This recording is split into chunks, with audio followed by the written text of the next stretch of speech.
Flying Fists He-Man. Let's do it.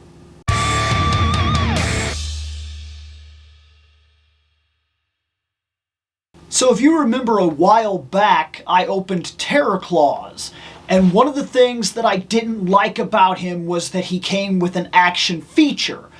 I've talked about this. I even have an entire video on here talking about action features versus action effects and what I prefer. I personally, especially on the idea that I like to take pictures and things like that, I like action effects. For one, action effects usually do not affect the sculpt of the figure. They don't affect the design and overall movement and articulation of the figure. For two, I also like action effects because things like putting water in the figure over time and causing issues that way or things of that nature just do not appeal to me at all. It bothers me. For me, most figures are little statues. I'm an adult collector though. So you have to understand that a lot of play features, when they're action effects, like squirting water or something of that nature, or like having a big giant upper torso body that when you turn it, its arms do this, that doesn't appeal to me. It doesn't do anything for me. It doesn't do anything for me because like most of the time I'm not going to do that. And then if I do choose to use these figures for like action figure photography, I run into the problem that they don't move well, they don't pose well, things of that nature. So that's where primarily I stand. And I go a lot more into depth and talk about the good and bad points of both of these different things on that video. So if you have any interest at all, go listen to that entire thing. But for right now, I bought him a long time ago and never, ever, ever, ever, ever opened him. Why? I have no idea. I have no idea. I'm so far behind on opening that I really need to rapid fire these videos and get some of these things open. Let's take a look. All right, here he is. Look at that. That there is the Flying Fist He-Man. He's just a He-Man with his fists a flying, you know, flippy. I don't know. Swings with awesome might, which means action feature. Yeah. But we'll get into that. I had a problem with Terror Claws, even though I got a pretty good photo set out of Terror Claws, to be fair. So maybe it doesn't affect these figures as much as it did some of the old ones. Let's check the back. Solid artwork. As always, it's solid artwork. I like that we have Eternia back here. That's fantastic. We got Mossman. I know this guy, Cyclone or whatever, if I'm not mistaken. I can't remember for sure. Got Fisto. Cross-Cell. Cross-Cell, we're looking at Flying Fist He-Man. Got him. Terror Claws. Got him. Sorceress. Got her. Buzz-Off. Don't care. Stratos. Naked Stratos. Don't care. Jitsu. Got him. Cross-Cell, complete.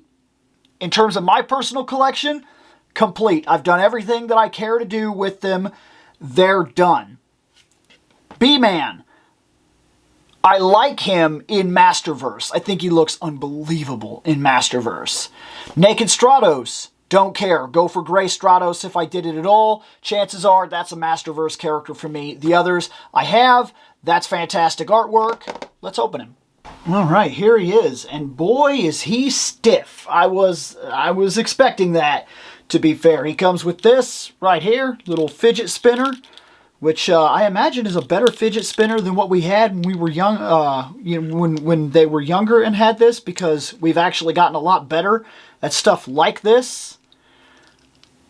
So there's that. We got this head, so we got Screamy Head, and we got regular head, and I think I'm going to go for Screamy Head. So let me pop that head off. Let me pop this head on. There we go. Screamy Head. It looks about goofy, regardless of what I do. I don't know if it's just the way the armor is or what, but let's stick with this head. Doop. Doop. There.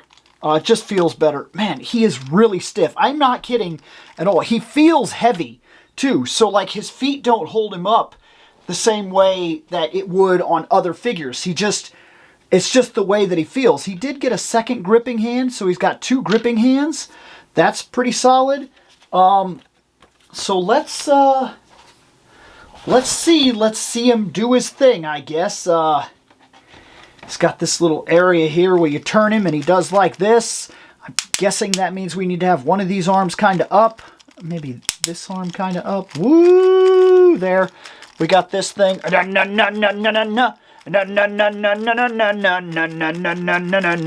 Yeah, okay, so that's a thing. Action feature. It is fun. It's stupid fun. I'll give it that. It's always stupid fun. But like I said, after I play with him, I'm going to have to snap his arms into a position and whatnot. So let's see how this works. So he can hold his shield like any other He-Man holds his shield, to be fair. So click that in there. He's got his shield now.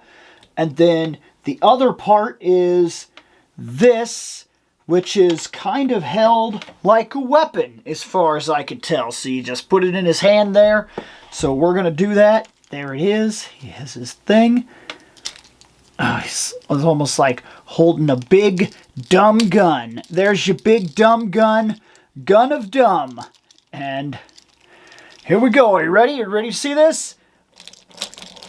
Oh my gosh. Okay, this is a bit of a mess here. So, do I have to have this like way up for this to kind of work better? Okay, look, it does work. Right? That's kind of what we're expecting. Woo! I will smite you! Look, that thing is pretty wild. Look at that thing go. Woo! Okay, that is stupid fun. I did enjoy that. Now let's see if we can get that shield moving though. The shield doesn't want to play nearly the way this... Okay, so this works for what it's worth. Boy, it's heavy on his hand though. You can already feel it kind of not wanting to... It's heavy on his hand. But there. You know what? For what it is, it's dumb fun, and that's exactly what it is. And it's, you know what? It's fantastic, I guess. I don't hate it. I really don't. I hate the way that he's so body heavy, though. This is going to be really hard to get onto the shelf, like, maybe like this. Maybe if I could use this as...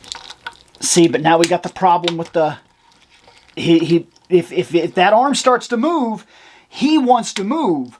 And so, like, now I'm trying to find a way to kind of counterbalance him on his weapon so that he can just kind of stand. Because he's going to stand on the shelf. There, I think I got him. He's counterbalanced. He's well enough that he'll be fine. He's not going to need this sword. He's not going to need this hand. That'll go into the extra stuff that I have. He's fine. I really like this armor. I wish this torso didn't have the action feature. I really, truly do. So it's not that the figure is ruined by any means whatsoever. And it's not that I can't get over it. And it's not that I don't like it. You saw me play with it. It is dumb fun. I could sit there and mess around with it for a while. But like, that was it. I'm done with it. As an adult collector, I'm going to flippy gicky dicky this guy all over. And then when I'm done... That's it. I'm done. Like, the chance that I'm going to play with him again in that fashion is incredibly slim. Maybe one day, 5-6 years from now or some crap, for some reason, I'll take him off the shelf and be like, and until then, he's just going to sit on the shelf over here. Is that bad?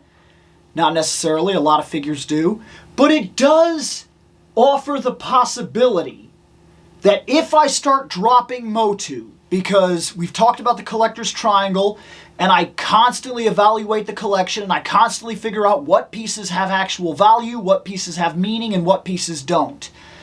I didn't grow up with this, so while this is cool, it doesn't hold any nostalgia for me.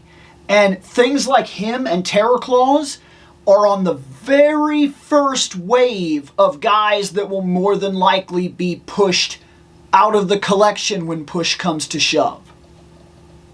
Not that I dislike them. It's just the way that it is.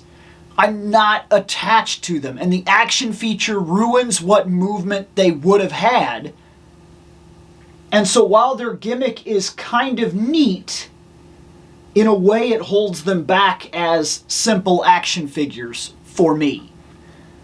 Anyways, I've now added Flying Fist's He-Man to the shelf, and we get out of here.